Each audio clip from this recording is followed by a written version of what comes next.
Hello everyone.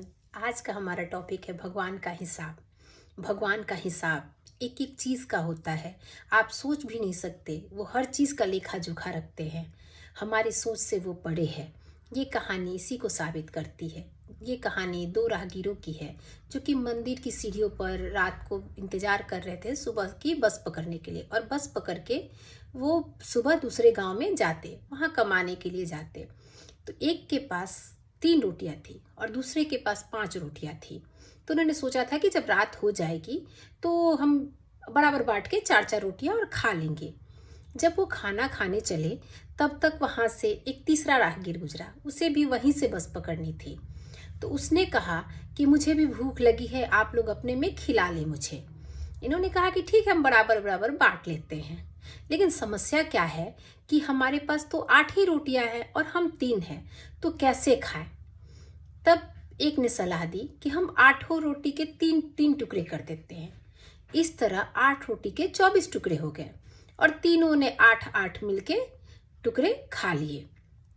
जब सुबह वो राहगीर पहले वाला जो तीसरा आया था वो जाने लगा, तो उसने कहा, बहुत धन्यवाद दिया और जाते समय 8 असरफिया दे के गया, सोने की असरफिया दे के गया। तो राहगीरों ने सोचा कि ठीक है, हम बांट लेते हैं। तो 4-4 दोनों ने सोचा बांट लेते हैं।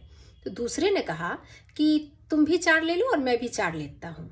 तो पहले ने कहा कि नहीं, मेरे पास 3 ही रोटियां थी, आपके पास 5 रोटियां थी, इसलिए आप 5 रख लो और मैं 3 रख लेता हूँ। इनके में बहस हो रही थी कि नहीं, बराबर बराबर रखते हैं, दूसरे ने कहा। तो पंडित जी, उस मंदिर के पुजारी जो थे, वो सब सुन रहे थे। वो वहां आए और पूछा, क्यों बहस कर रहे हो। तब दोनों ने मिलकर कहानी सुनाई कि कल एक राहगीर आया था, उसको हमने अपनी रोटियां खिलाई, तो वो बदले में मुझे 8 सरफिया दे गया है। तो मैंने कहा कि 4-4 रख लो। तो पहले ने कहा कि नहीं, मेरी 3 रोटियां थी, इनकी 5 रोटियां थी, तो मैंने कहा कि इन्हें 5 रख लो और मैं 3 रख लेता हूँ। तो पंडित जी ने कहा, क्यों बहस कर रहे हो, मैं अपने भोले शंकर से पूछ के आता हूँ। मंदिर में गए पंडित जी और ध्यान लगाया। ध्यान में भगवान प्रकट हुए और उन्होंने कहा कि नहीं, किसी को 3 और किसी को 5 रखने की जरूरत नहीं है। एक को 1 मिलेगी और दूसरे को 7 मिलेगी। पंडित जी ने पूछा, क्यों। तो कहा कि एक रोटी के 3 टुकड़े हुए, तो पहले वाले ने के 9 टुकड़े हुए, तो 8 तो उसने खुद खा लिए और 1 टुकड़ा उसने तीसरे वाले राहगीर को दिया। लेकिन जिसके पास 5 रोटियां थी, उसने 8 टुकड़े खुद खाया और 7 टुकड़ा दूसरे राहगीर को दिया। तो इस हिसाब से उसकी 1 हुई पहले वाले की और दूसरे वाले की 7 हुई। तब पंडित जी वापस आए और उन्होंने भगवान का फैसला बताया।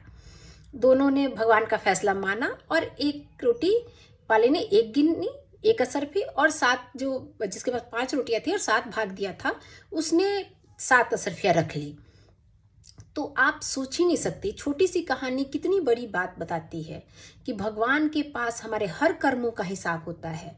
अगर हम सच्चे मन से किसी की सहायता करते हैं तो भगवान हमें बहुत सारे चीज वापस करता है, उस असीम कृपा बरसाता है जिसे हम सोच भी नहीं सकते हैं। दान तो हमें ऐसे करना चाहिए कि एक हाथ करे तो दूसरे को पता न चले। हमारे बड़े बुजुर्ग ऐसा बोल के गए हैं कि दान करो तो किसी को बता के मत करो।